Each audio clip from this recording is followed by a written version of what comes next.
Magandang tanghali mga friend, Mars. Kumusta kayo? Sana itong araw to maganda ang buong maghapon nyo at maraming blaze na pumasok sa inyo. At mayroon na naman po ako isi-share tungkol sa panaginip. Kapag kayo po ay nanaginip ng isang puno na maraming bunga na mansanas o kahit anong prutas, kayo po ay tumaya na sa luto.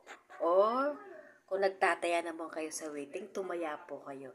Yan po ay may swerte or may makakilala kayo na isang taong mayaman, maraming pera. At yun po ay may daladalang swerte, mga Mars friend. Abangan nyo uli ang aking sasabihin tungkol sa mga panaginip. I-like nyo po, i-follow nyo po. God bless po sa inyo. Bye! Thank you!